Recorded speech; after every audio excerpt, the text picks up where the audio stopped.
பருப்பு உருண்டை குழம்பு என்னோடய ஸ்டைலில் எப்படி செஞ்சேங்கிறத பார்க்கலாம் வாங்க. கடலைப்பருப்பு ஒரு 3 மணி நேரமாக தண்ணியில் ஊற வச்சு எடுத்துட்டேன்.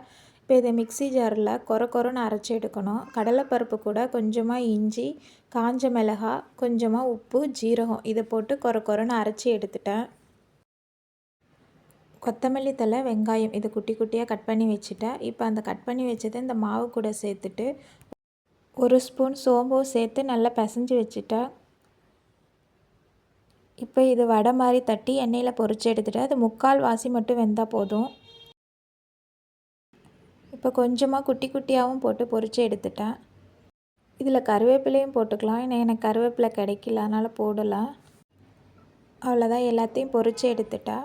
2 வெங்காயம், 1 தக்காளி இதை குட்டி குட்டியாக கட் பண்ணி வச்சுட்டேன். இஞ்சி பூண்டையும் தட்டி வச்சுட்டேன்.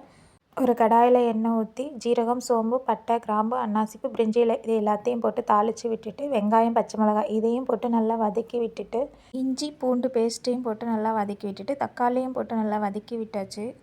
2 ஸ்பூன் கொத்தமல்லி தூள், 2 ஸ்பூன் தனி மிளகாத்தூள், 1 ஸ்பூன் கரம் மசாலா இது எல்லாத்தையும் போட்டு எண்ணெயிலே லைட்டாக வதக்கி விட்டுட்டா. கேஸை சிம்மில் வச்சு தான் வதக்கணும்.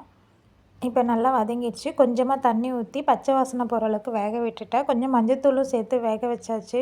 இதில் கொஞ்சம் வடையை மட்டும் எடுத்து வச்சுட்டு மீதியெல்லாம் இந்த மாதிரி உதுத்து வச்சுட்டேன்.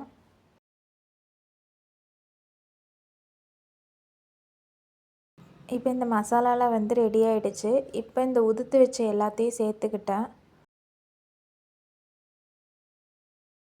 தேவையான அளவு தண்ணி ஊற்றி தண்ணி சூடானதும் மீதி இருக்கிற வடையை சேர்த்து நல்லா வேக வச்சுட்டேன். ஏன்னா இதை 3/4 வாசி தான் நான் ஃப்ரை பண்ணி எடுத்திருந்தேன். இப்போ இது நல்லா வெந்துருச்சு, கிரேவி மாதிரி ஆயிடுச்சு. லாஸ்ட்டாக கொத்தமல்லி தழை தூவி இறக்கிடலாம். இது சாதம், இட்லி, தோசைக்கு ரொம்ப சூப்பராக இருக்கும். சப்பாத்திக்கு ரொம்ப சூப்பராக இருக்கும். நீங்கள் ட்ரை பண்ணி பாருங்கள். நாங்கள் இன்றைக்கி தோசைக்கு வச்சு சாப்பிட்டோம். சூப்பராக இருந்துச்சு. இந்த வீடியோ பிடிச்சதுன்னா சப்ஸ்கிரைப் பண்ணி லைக் பண்ணி பெல் ஐக்கானை கிளிக் பண்ணிக்கோங்க.